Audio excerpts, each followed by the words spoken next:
because generally all BAs on paper, without kind of bundling everyone together, it's generally the same for every single BA CV you look at. They'll all have done the requirements gathering, they'll all worked agile, done user stories, used Jira, traceability matrix. Every BA has generally done the same thing, but not all BAs are created equally. So it is actually more about getting to the depths of the personality of the BA, how they come across, how the softer skills, almost like how you manage a difficult stakeholder, which is hard to get across over a CV. Welcome to the Inside Business Analyst podcast. I'm your host, Tanner Jacobs, and today I am joined with James. How are you doing today, James? Absolutely fantastic, Tando. Thank you for having me. No, thanks for being on. And I'm really excited for our conversation because you bring a certain level of expertise into something that I think a lot of people would appreciate, having some expert knowledge and insight into kind of the whole job market and applying for jobs and things like that. But before we get into it, just briefly tell us, who you are and what do you do? Yeah, as you said, I recruit business analysts mainly across the Yorkshire and Northwest region. We kind of cover the UK as a whole, but my real specialism over the last 7 years has been the Yorkshire and Northwest market. Built up most of my client and candidate base there. Started out, I suppose, going to uni to do a business with economics degree up in Northumbria. Did 4 years in Newcastle. I suppose I enjoyed that quite a lot. And then, as is with many recruiters, really, you don't end up planning to go into recruitment. You kind of go to university because it's the path that you get given. I went to a grammar school, and it's just the path that you kind of get led down. Really, like that's the thing to do. You don't do an apprenticeship going to a grammar school. You go to university. So I just went with the flow there to keep people happy, I suppose. Went and did business with economics. Past that, but I wasn't ever too passionate about it. I always thought about going into politics or economics or stuff like this, but in the end, just did university. And then, as it happened, a friend of a friend was working at the first company that I ever joined, a company called iSource Group, a technology recruitment consultancy based in Leeds. They're still going. Joined there as a junior consultant, essentially. Worked my way up there through junior, consultant, senior for about coming up to 5 years. Funnily enough, I've had the same boss all the way through my recruitment career, to be fair. So I met him there, Sam Amid, who's now MD and director of this business. So I first worked with him. He then went off to another company called Corcom, another tech consultancy company in Leeds, Yorkshire. So after 6 months, after the covenants was done there, he said, James, will you come and join me again there? So I thought, do you know what, my time's done here at iSource. I've learned a lot. I'll move on, go there, expand my career. Did that. And that's where I got into the BA recruitment side of things. So working there with him, I did that for a full year, learned a lot there, a load of new skills from loads of good experienced recruiters. And then finally, Sam's goal was always to set up a technology recruitment talent advisory stroke talent partner. So he's set that up now. We've been, as a business, operating for about 20 months trading, but I've been here just over a year. And I've promised myself and him that it's the third and final time that I'll ever work for him. So this is the last time, essentially. And that brings me here to head of practice at SPG Resourcing, heading up business analysis, project and program management, and product. But my bread and butter is business analysis recruitment, kind of purely. I've got other people to do the program and product and project stuff for me. Yeah, which is that's quite a journey you've had there, actually. Just thinking about that, as you said, I think a lot of people, myself included, you follow the path, right, like the university path, and then you come out of it and you kind of feel, I don't know what to do next, because after you graduate university, there's no clear path after that. It's almost like you just get thrown into the wind of life, and you're just like, okay, what do I do now, kind of thing. Yeah, and do you know what? I think it's way worse now. Like when I went, it was 7 or 8. So I was started maybe 11 years ago, and it wasn't half as bad then. But it was kind of getting to a point then where it was like, well, this university thing is kind of saturated already. Even 11 years ago, there was kind of all these random courses coming up that kind of seemed pointless. It's the kind of a job to go into after you've done this course, but it was still the path to go down. And then I think more and more, these days people are going to university paying the extortionate fees, and then what really is there out of the other side when we'll probably get onto this, but when experience is the real key thing for getting a role, in my opinion, rather than some university degree. It's a step. Look, it's a stepping stone. I don't think I'd have got an initial recruitment. They call it a recruitment graduate job because essentially they always ask for a degree. So it kind of helped me get a. So Uh, that's what it is with recruitment. Even though now I hire people, it is not important at all to have a degree to get into recruitment. But on the old job specs back then, it always said degree required, and you kind of just before you know anything about the industry, you just believe that. So you go in with a degree, but I suppose it's not really essential anymore. You yeah, kind of yeah, used to be back yeah, then, yeah. yeah. Yeah, no, I know what you mean, and to be honest with you, that's one of the reasons why I did my degree. It was purely because when I was looking at jobs, there was always that one little bullet point, That's it. degree in Yeah, this or two in this, and you just think, I might as well just get it just so I can tick that little that box when I'm that applying for that jobs. is it.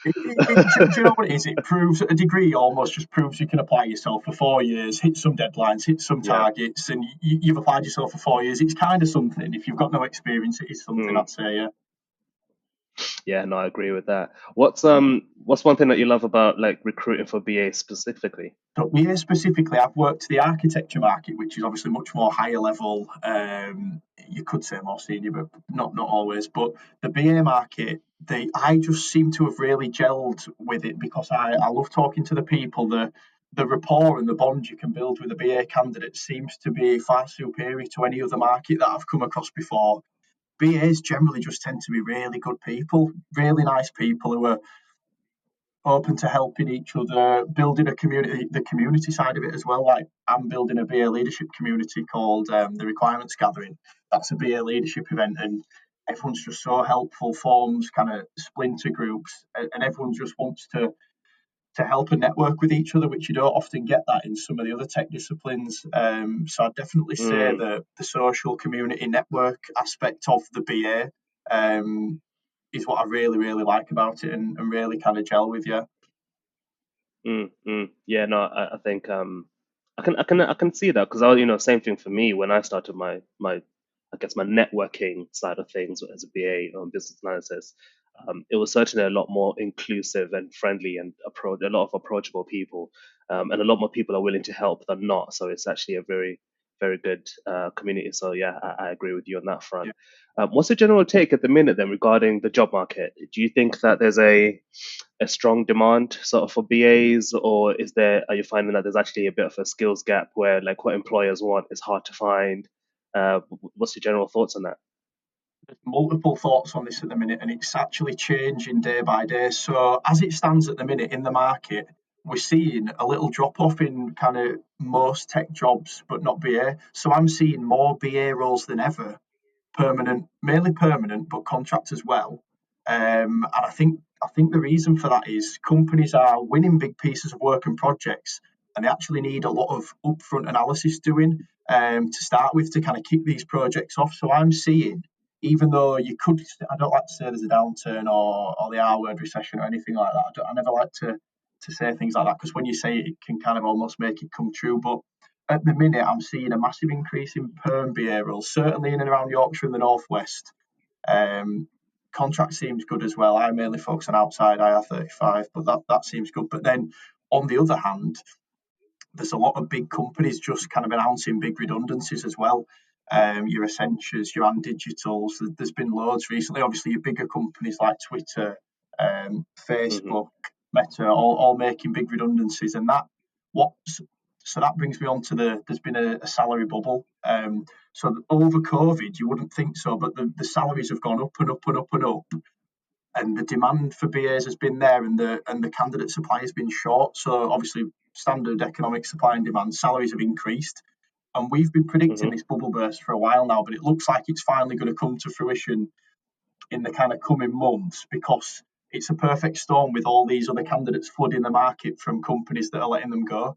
Um, so there'll Mm, be a big oversupply of candidates for the demand. So that'll bring the supply, that'll bring the price essentially down on the mm, BA salaries. But it's a good time to be a BA. But it's interesting to see what all these candidates flooding the market is going to do to it. is that going to take up all the jobs? Is it going to be just a perfect supply and demand situation? Is there going to be an excess supply of BAs who can't get a job?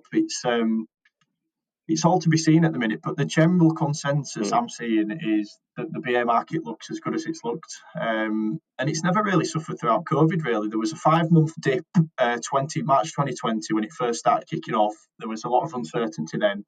I'd say the market probably dipped for 5 months, but since then it's been really good and active for both contract and perm BAs. It's really good demand, it seems. Yeah, no, that's first of all, that's good to hear. I'm happy to hear that. But on I'm not surprised to hear that either, because as you've said, companies, I think change is always something that's going to happen within organizations, and particularly the organizations that are switched on to business analysis will appreciate that. Okay, business analyst or a team of BAs would be needed to help them to transition or go through that change in a really efficient way, in a successful way. So hence the demand being there. But it's quite interesting about your take on the increase in supply side, and we'll see what the effects of that long term are. But I'd still would advocate to say it's still a very exciting career to come into. 100%, There's kind of almost there's never not enough things to be done. I guess always. that's my take on it anyway. And there's always changes to be made, and I think most companies now are really, really bought into the BA function. There's probably not a company I could name you that doesn't really have a good or up and coming BA function. I think everyone has taken to it really well. I use architecture as an example because I used to work that market, but some companies and organisations struggle to see the value in architecture sometimes, whereas with the BA, it generally is general consensus. It's absolutely essential in this day and age. Yeah, no, that's honestly music to my ears. So James, you're the expert. Obviously, you can correct me if I'm wrong here, but this is kind of how I at least think about the whole job side of things. Specifically, if I'm looking for a job, right? I kind of think to myself, there's two things I need to pass, or two things I need to kind of go through. Number one is I need to get an interview. Number two is I need to get an offer. And that's kind of how I've just simplified it in my head, just so that as I'm going through it, I kind of got that focus hat on. So starting off with that initial one of getting an interview, that's essentially, making sure that I stand out during an application and things like that. Yeah. What sort of things do you look for from an applicant that makes them kind of stand out to kind of get you to think, yeah, I'd like to put this person forward for an interview? Yeah, do you want to do contract or perm? Because I'd say there's slightly different subtle nuances. Should we Okay. do contract for Let's do both. So we'll start with contracting and then we'll go to the perm side. So contracting, what you want to see is, if I'm totally honest, I prefer a contractor to be within commutable distance to the client. So say, for example, you've got a Leeds-based client looking for a contract BA role. What I'd say for that is, with a contractor, say there's 1 or 2 days on site, you probably want 100-mile radius from there. So location is immediately important, because a candidate could be just as good, but the nearer candidate almost tends to take preference, if that's right or wrong. Sometimes just from hiring managers and need to be on site sometimes. So then there's just general CV layout. I love to see nice and basic, nothing too fancy, no photos, no company logos, nothing down the left-hand side. I'd start with a professional summary, just a kind of 5 lines introducing yourself, your experience, and what you're about, and then kind of some key skills, your JIRAs, your etc., requirements matrices, and all this kind of stuff, or whatever, and then go straight into experience, and then in experience, company name, length of contract, dates, and then basically a high-level overview of what you've done there, and then break it down into key achievements. So what you've actually delivered, not what the team's delivered, not what anyone else has delivered, specifics of what you've delivered in there, and kind of quantifiable specifics. And then underneath that, a brief run through of like the responsibilities of the role. So if you do that for every single contract, kind of nothing too long, not contract CVs. I know that contractors have longer CVs, but an 8-page CV is really unnecessary. I'd say some people don't like to see past 2, but a good contractor, you could have a 3-page CV, no problem at all. And then another controversial one is gaps in between contracts, and this is becoming less of an issue recently, as long as there's not an excuse, because you don't need an excuse not to work, but there's an explanation as to why you've not been in contract for a while. So a lot of clients love an out and out contractor who gets extended 3 or 4 times in a contract, moves on, maybe a couple of weeks in between, moves on to the next contract, 3 or 4 extensions. Obviously that can't happen in the real world. Sometimes you sign up to a 3-month statement of work, that's the contract, but generally you want nice long stints, really good reputable companies doing interesting pieces of BA work. And for me, a lot of that is in and around technology, even though a lot of BA work can be business change. But if you kind of try and incorporate technology as well as much as you can, I think that gives you depends what you want, but that gives you a good kind of stepping stone into your next contract. I'd say that's all you need to do to get an interview on contract. So have a good looking CV, and have some good stints at some reputable companies, and that's generally it. And then if you're a good match for a role that a recruiter's working on, they'll generally ring you as well. So you almost don't need to try too hard as a contract BA. If you've set yourself up to have skills in the market, you'll just get approached. You probably won't even need to apply for another job for the rest of your career, because a recruiter will know exactly what the client's looking for, and if you're right for the role, you can 100% guarantee they will ring you and speak to you about it. And then if day rates line up, that's one thing as well. Probably expect reasonable expectations on day rate, but aside from that, you'll easily get an interview.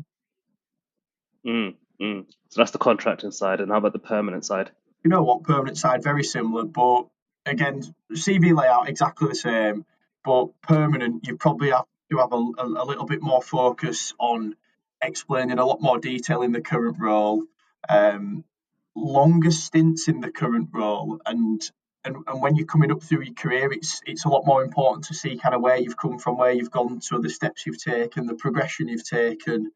And this is quite a funny one at the moment, because it used to be that employers would look for good, solid 4, 5, 6 year stints in a perm role, whereas now I'm finding that 2 years in a perm role can be absolutely fine, and even 1 year in a perm role, to be totally honest, as long as there's a reasonable explanation around it, and you're not just jumping from organisation to organisation for a salary increase or whatever. Say for example, you've been missold a role, you went into a role and their culture wasn't actually set up for what you was looking for career progression wise.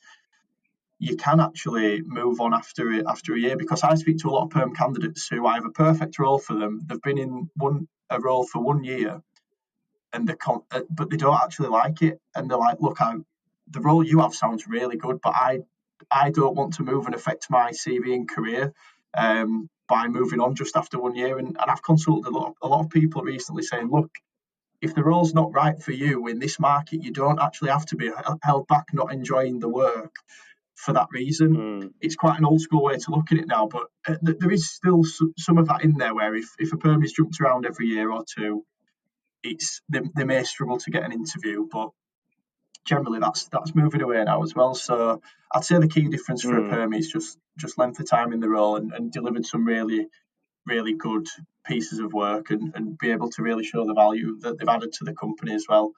So to be honest, they're really quite similar, contract and perm. Right. Yeah, no, but I think there is that slight nuance, isn't there, for contractors, where it's showing that you're able to go in and deliver at pace, so to speak, and really being clear about what that looks like. Whereas I guess in permanent roles, it's kind of highlighting your value, but maybe at a broader sense, into how you've helped the team and things like that. What kind of things would you say, skills or qualities, etc., that employers are looking for from BAs? It's a tough one, the BA skill set, because generally all BAs on paper, without kind of bundling everyone together, it's generally the same for every single BA CV you look at. They'll all have done the requirements gathering, they'll all have worked agile, done user stories, used Jira, traceability matrix. Every BA has generally done the same thing, but not all BAs are created equally. So it is actually more about getting to the depths of the personality of the BA, how they come across, how the softer skills, almost like how you manage a difficult stakeholder, which is hard to get across over a CV. So what I tend to do is I run over the skills, most BAs have got the same skills. So then what I really drill into is how they've got round a difficult stakeholder, how you've done this, how you've done that how you've brought a workshop together and got the most out of people in there, which you sometimes can't get out of the CV. So it is almost my job as a recruiter to extract all the softer skills. I always say a CV tells half of the picture. So 50% of the picture, so you can say all that, and then what I'll do is extract the information that I know the client's looking for. So I'll know the culture fit of the organisation. I'll know the personable qualities that they're looking for. Sometimes it Mm, takes somebody really firm but fair. Sometimes it takes somebody a lot firmer if there's a lot of difficult stakeholders that are really resistant to change. And I suppose you can't get that across in your own CV. So I'll pull that out of mm. it. So it's a difficult one, yeah. It's more just having a conversation around your softer skills and how you approach certain scenarios and how you get things delivered, rather than the actual BA skill set, because that is very similar for everybody, I'd say. Yeah. And no, that's actually a very fair point.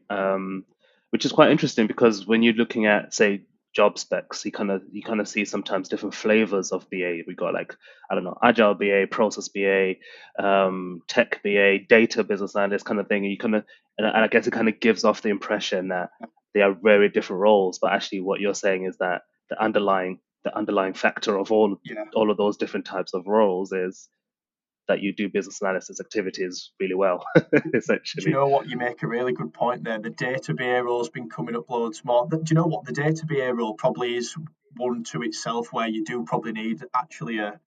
To be fair, I question whether it really even is a legitimate role, because you need more. Are you a data analyst or are you a business analyst? You need more Power BI, you need more Tableau stuff, but then Yeah. they're wanting it too far to the data side, rather than, because a BA will have just Mm, touched on it and worked on some data projects where they've had a little bit of exposure to those things maybe. But you're right, with the agile waterfall BAs, it generally doesn't matter if you've actually done out and out agile, out and out waterfall, hybrid of both. Everyone's generally got done a you. flavour of all three of those. It's generally more the working environment, and if you can go in there, hit the ground running, and get the right things out of the right people. So as a BA, I Mm, probably want to say, as long as you've got the main broad skill set, it's probably more the personable side of the role, and how you are mm. with people, that probably will set you apart. Yeah. What are some of the I'm sure you've probably come across some interesting applications along your journey. What are some of the common mistakes that you see applicants making, either on their CVs or during the application stage that just works against them, essentially, to get an interview? Yeah, I don't want to offend anyone whose CV is like this, but generally, a big photo of your face on the top of the CV is, I'd say, clients don't like that anymore. Um, I'd say CVs that I just really think a basic word CV laid out in a really basic way, so no tables on there really, no kind of banners down the left hand side, nothing like that. I'd say, yeah. Do you know what? I get a lot of people who aren't BAs applying to BA roles, but that's kind of that's beside the point. But I think just because, to be fair, you do look at a job spec and think, oh, I could maybe do that and throw my hat in, my name in the ring. But I think you've got to be close to the job spec to get a chance of. You've got to be realistic about, be close to the job spec, be close to the experience required. Um, but apart from that, I'd say most BAs have got a chance with most BA roles. But you've got to speak to someone to understand the bit underneath the job spec, because the job spec really is just a very generic first step into the organisation. You really want someone behind it who can explain everything about the role and the culture and all this stuff that isn't on the job spec. Yeah, which is actually an interesting point, because you touched on this earlier about the CV being, I guess, the introduction to the person, but you still have to have the conversation with the person to unpack some of these softer skills. And then the reverse of that is then the job spec is the same for the organization. It's kind Yeah, of like the introduction to the yeah, organization and the job, but you still need to have that conversation to understand exactly what is happening or what's this job really about kind of situation, which is quite an interesting perspective there. yeah. So that's getting an interview, I guess, and it's really just about making sure your CV is really strong and you kind of highlight your key achievements and what you've done, and summarizing your career journey so far. Yeah. And then on the other side of that, let's just say I've got an interview now, and I'm kind of ready to take that next step, and I want to pass the interview to get to offer stage. Are there any particular key points or tips that you advise your clients to say, this is how you can make a great impression during the interview? Yeah, definitely. There's loads of stuff you can do. So generally, I will do a 30-minute interview preparation Teams call with a candidate before they go and see any client. So that'll involve, I'll fully prep them. I mean, this is just me who does this. So wider knowledge would be, I'll send them who they're interviewing with, LinkedIn. So you go on the LinkedIn and absolutely make sure they've seen that you've looked at their LinkedIn the day or two before the interview. So 100% do that. 100% go through the hiring manager's experience, have a look at where he's worked, see if you can find out anything about where he's worked, see if you've got any mutual connections that you may be able to drop in. Networking connections is one of the biggest ways that you'll build rapport with people. If someone knows somebody, you can talk about that on an interview. That just puts you massively in front anyway, rightly or wrongly. Um, Mm, Also, make sure you check out the company's website and LinkedIn in real depth. Make sure you know a lot about the company, which is generally standard stuff, but you'd be surprised the amount of people who don't actually take the time to do the research about the company or the people they're meeting beforehand. So that's number one basics. I'd get the recruiter, if you can, to talk through the job role again in more detail with you. But if you can't, just look through the job spec, and like you say, it's 50% of the role, but you can make sure you're 50% ready of everything on there. Make sure you know the job spec quite well and be able to present what you've done when asked. And then the STAR technique is one that I always kind of really recommend: situation, task. So you explain a situation, you explain what you was tasked with, the actions that you took, and how you resolved it. So make sure you answer all questions using the STAR technique. That's one that a lot of hiring managers look for. I've had it before where people have not been successful in the early days, and the feedback was, oh, they didn't use the STAR technique. And then that was my bad, to be fair, because then I've not prepped candidates to answer questions using the STAR technique. That's a big one in the UK. Um, I'd also say be very personable, but not over friendly. Um, Concise, but not lacking detail. So you've got to. It's all about fine balances, and mm, as well, very important. Dress the part. Even though we're in a Teams remote world these days, um, I always advise for my clients: look, they're a dressed down, fairly casual company, but don't go to the interview like that. If I'd always There'd be a minimum expectation for a shirt, open collar shirt, maybe like this would be fine for some. I'd say a jacket, open collar shirt for others, and you can still go suit and tie. Do the full works for some as well, depending. But if you're unsure, I'd go shirt and tie or and jacket. To be honest, you can never fail with that. You can always be underdressed for an interview, but not overdressed, mm, I'd say. So that sometimes really is a deal breaker for some clients. If you don't know the client and you've gone direct and applied directly and you've got an interview and the HR's not told you what to wear or anything, I think it's a risk to kind of go dressed down. Like business casual at the very, very, very least, I'd say. So yeah. Um, what else? Yeah, I think that's generally it for interview tips. Be confident, know your CV inside out, and make sure mm, you've got a lot of good questions to ask at the end. This is a really good one. They'll always ask you, what questions have you got?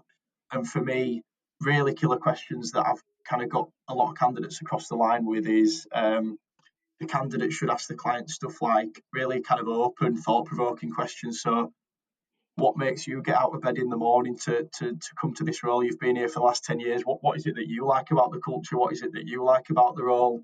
Why have you stayed here so long? Um, Another one is, if I did join this company, what progression routes would be in place for me? How would I develop?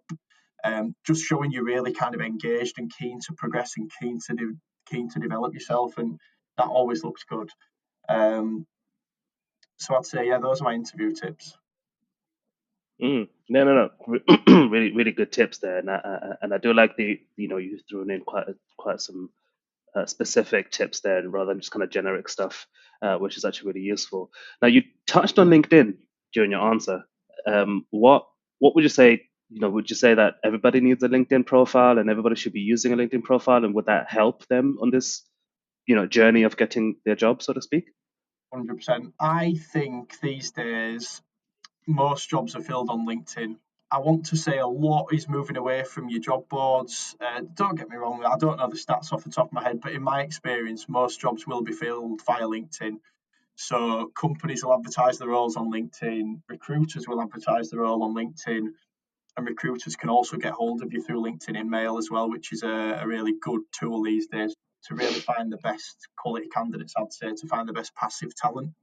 Um, I'd 100% have an up to date LinkedIn profile and make sure you spend a little bit of time investing into your LinkedIn profile because that is to the world your main profile. If you Google somebody these days and they don't come up, you're kind of asking questions like, why is there no online profile of somebody in 2023? And it almost puts you at a disadvantage if you've not got a LinkedIn these days. Even if somebody just wants to have a quick check and see if your CV matches up to your LinkedIn profile, just as a check and a balance. It's not a deal breaker by any means. If you don't have LinkedIn and you're an exceptional candidate with a great CV, you interview really well. But you may find if you don't have a really good solid network, it's harder for you to get in front of people to actually show what you're about because no one will know about you. No one will know anything about you. The recruitment world and the BA world runs on network, I think, and who knows who's worked with who can reference who well. So I'd say minimum having an up-to-date LinkedIn profile and just do a few bits, just like a few bits, comment on a few things occasionally, once a week. It doesn't have to be consuming your whole life because I know people can get consumed by scrolling through LinkedIn when they're supposed to be working or whatever. But yeah, I'd definitely recommend a LinkedIn profile up to date.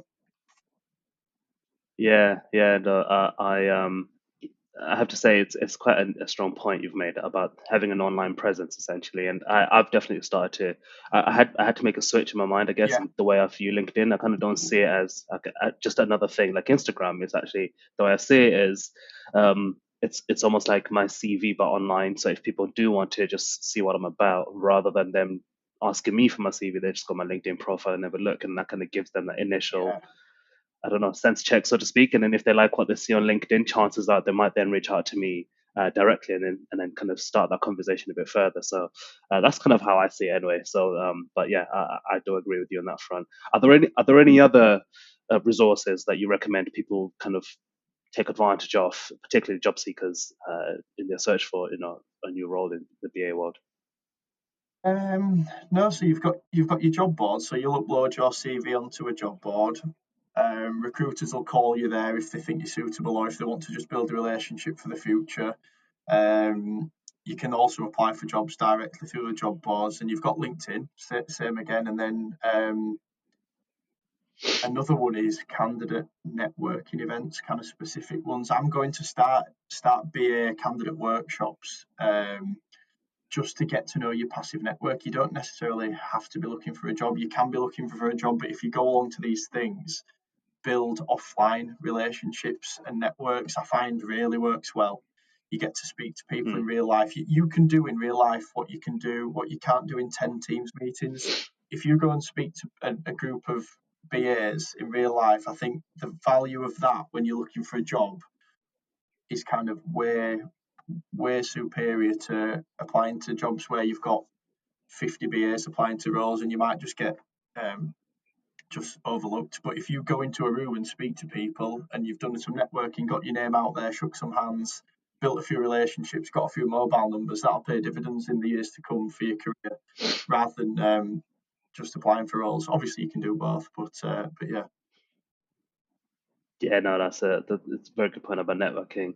Another point that you did touch on earlier, actually, that I wanted to unpack a little bit. You kind of mentioned people who apply for the BA role, but they're not actually in a BA role at the minute. So I'm thinking about people who are potentially looking to switch to business Yeah, analysis, but they're doing something else at the minute. Um, what what would you say to them? How can they position themselves for success? What kind of things that can they do if they don't have I guess, experience or job experience as BA to put on the experience section? What kind of things could they do to make them, successful? yeah, great question because this is a really, really tricky one, and this is one that does come up a lot. somebody wanting to get into Mm. BA. But to be totally honest and frank, you won't get a BA job without any kind of BA experience. It is really rare. So, like you say, things you can do. One of the best ways I've seen it done is actually work your way up into a BA in your current organisation. Say you're just in an organisation doing whatever. I don't even see specific roles that BAs come from. Like architects sometimes come up through either development or infrastructure engineering. The BA can come from anywhere. You can be working in accounts, you can be working as an office admin, you can be doing something else to do with the process, you can be a tester, you can come up through loads of different routes. So, what I'd say is, this is if you've got a role already, make it known in your business and do your absolute best to kind of implement some BA stuff, start spreading BA ideas in the organisation to your line manager. Try your hardest to get into a BA role in your current company and get them even to define a role for you. Once you've done that and started acting out the BA roles and responsibilities for a year, you're good to go start applying for kind of not junior BA roles, because I almost don't think they exist, but entry and mid-level BA roles. I think that's a really, really good way to do it, and I've seen that done successfully loads of times. That is the number one way to do it. Become a BA in your organisation first.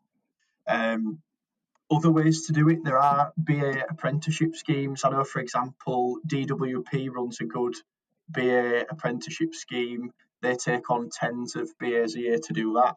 There'll be other providers and suppliers of that as well, another couple of companies who do that.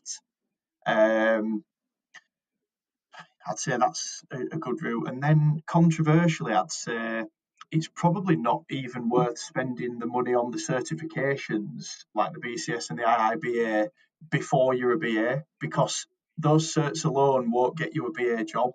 You almost need the BA experience and then do the certs to kind of finalise it, which seems like a backwards way around of doing things. But I'd almost certainly suggest the BA apprenticeship or working your way into a BA role in your current organisation. Yeah, I did the exact same thing. I was applying for jobs, couldn't get anywhere with it because obviously I didn't have any BA Yeah, experience. Even with the junior BA roles, they ask for some yeah, sort of experience anyway. that's So it's exactly kind of like, how. so that's why I agree with you about the junior BA role is kind of I don't know. I could get shot for saying this, I'll be honest, but I feel like it's a BA role that is underpaid. I, That's how I think I about it agree. because it's I just agree. asking for experience with the junior tag on it. So it's just like, okay, but that's a different topic for another day. But I did the same thing. I basically just looked for projects within my current organization that I just got involved Yeah, in. And even just kind of creative projects within the team that I was working. I just kind of looked at the process of the way that we're working and just kind of revamped that. And that's kind of where my journey really started to apply business analysis techniques yeah, yeah. and skill set, even though I didn't have the BA job title. So I completely agree with you on that front. But it is tough, I think it is a tough thing. And you touched on the point about certifications as well, about they're not designed to get you in the door in the way that some other certs No, are. If you look at, I don't know, UX UI or even coders and developers, the certs help them in their fields, but in the BA space, it's almost meaningless for the purpose of getting a job. But it's really 100%. useful, obviously, for knowing what you're doing. 100%. Prime example, I did my BCS Foundation diploma, passed that, got that, but by no means does that mean I can now, as a recruiter, go away and start getting a BA job. Like, all it has done for me is improve the service to candidates and clients because I have a good idea of what it's about, but by no means am I a hands-on Mm. BA. So it's one of those. Yeah, yeah, yeah. And we could go off another half an hour talking about why that's the case. But this has actually been a really insightful conversation, James. I think, hopefully a lot of people would have got something out of it. I think some people can pick one or two things, action points that they can put in place from what we've spoken about today. Because as you say, the job market is active at the minute with 100%. a lot of people wanting to change jobs, or a lot of people looking for new roles, or a lot of contracts coming up from organizations because they're embarking on a number of different changes. Um, what just just from you mentioned actually before we close on about requirements gathering, this Yeah. thing that you're kind of working on. Could you just touch on what that is and what that entails? Yeah, so in the Yorkshire tech community, there's been these leadership events run by recruiters for a few years now. I think back in the day at ISOS we kind of pioneered them as well, but I don't want to claim to have started off the leadership tech recruitment events. But what we saw was a niche in the market to, instead of like a beer and pizza night where you get kind of 20, 30, 40 people along, do a presentation and a talk that's not that engaging, we thought, why not? It costs more money and it's a little bit more organising, but why don't we bring together an exclusive, invitation only, private dining event in various different locations across Leeds, and build a real solid niche community off the back of that? So basically, the first one, the requirements gathering, we held it at the private dining room in the Grand Pacific Queen's Hotel. Um, I went out and actively populated that with there was 13 heads of BA, so exclusive organisations over Leeds in the tech space, and beyond, to be fair, that had real good BA functions or upcoming BA functions, and I approached them, and then I kind of spoke to all of them and said, what challenges are you facing as an organisation, as a BA function, and what would you like to see from other people, and then kind of brought it together with 5 different topics on the table. So you sit down, you have a 3-course dinner talking to people, um, and then we kind of I host it and run through the topics as we go and kind of guide the conversations, and bring it all together at the end, and people leave that kind of feeling really inspired, really motivated, and understanding that a lot of other BA functions have similar issues to them. They're not on their own. There's other people having these same struggles, and everyone leaves kind of feeling really invigorated, really. So that's gone down an absolute treat. And what we want to do is run one every kind of quarter. So we've had the second one that went down really well, and then every time I kind of get 3 or 4 new people there, and naturally 3 or 4 of the old lot can't make it that night for whatever reason. So what we do is slowly grow this BA leadership community across Yorkshire, and discuss the hot topics in the space, as and then.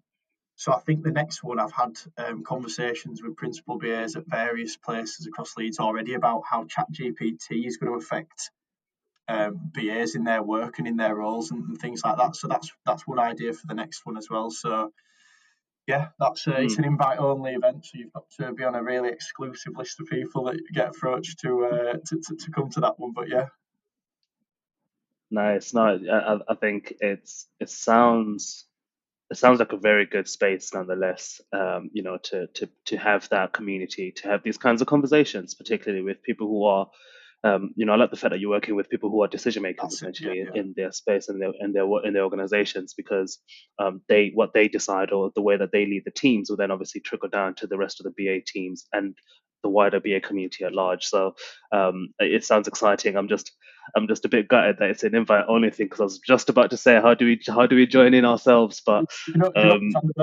we'll just wait for the I was going to invite one say day, I guess. there might be an invite in the post for you next time. Delivered by a chauffeur on a gold envelope. That's it. It sounds like one of That's those kind of events. it. Do you know what? We did actually buy a wax seal like the Harry Potter envelope. So we've got SPG branding on the SPG covers, on a wax seal on the back of the envelope. It's good. That is brilliant. That is brilliant. I love it. I love it. Well, James, this has been such an insightful conversation. Thank you so much for sharing your expertise and your knowledge and giving us, some insights from your unique position. Because you're not just somebody who's succeeded at applying and getting jobs, but this is your day job, Yeah, yeah, essentially recruitment, specific for BA. So it's been really, I really appreciate you sharing the insights that you've shared today. Are there any final thoughts before we kind of close off, based on just what we've spoken about today, and a particular thing that you want to just highlight for job seekers to kind of take away from today's conversation? You know what I'd highlight, and I'm not even going to plug myself here. I'd say build a relationship with 2 or 3 really good BA recruiters that you trust, that are out and out BA recruiters, not people kind of no dig at these recruiters that just kind of work all markets, jacks of all trades, master of none. They do a job, they do a good job, but you want to pick 2 or 3 really good local BA recruiters that you trust, build a relationship with those, and you generally won't really have to look for a job again if you're right for the role. That they will know and they will tell you it's their day job. They come into work every day needing to find the right people for their clients. So you almost kind of we are almost so this is a totally free service for the candidate as well, by the way. So we are the eyes and ears on the market for you for free. It's the client that pays at the end of the day. So basically, you've got free service. You might as well use it. Hmm. Yeah, no, that is mic drop moment, I have to say. Definitely a mic drop moment.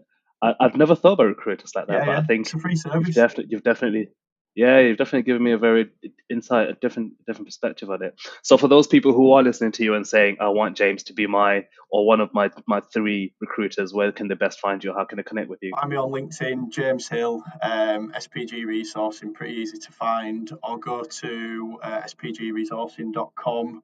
We've also got Instagram as well, SPG Resourcing. It's probably worth noting we're part of a wider tech transformation business as well. So we're a group, SPG Group. We have a software business which is a IoT smart building solution for we go into kind of big office buildings and save them kind of thousands of pounds a year with this mobile app kind of tracking energy usage, desk usage. Oh, That's the nice. software side of the business. We have a technology transformation business which has been up and running for about 8 years, where we go into various different organisations and help them with um, digital transformation, essentially. And then, like most recently, over the last 2 years, we've brought on the resourcing arm of the business. So our arm of the business, we provide top talent into the transformation business, so an internal client, but then we also act as a talent advisory and partner for clients in the external recruitment, external tech space, essentially, as well. So yeah, that's our offering, and SPG resourcing on most platforms. Cool. No, I'll put the links in the show notes for people to kind of find your LinkedIn as well. If they want to connect with you, that'd be great. But thank you so much, James. It's been such a pleasure chatting with you today. I've really enjoyed it. That's flown by. That's the fastest 50 minutes I've had all year. I really enjoyed that. I'm glad to hear it. Thank you so much.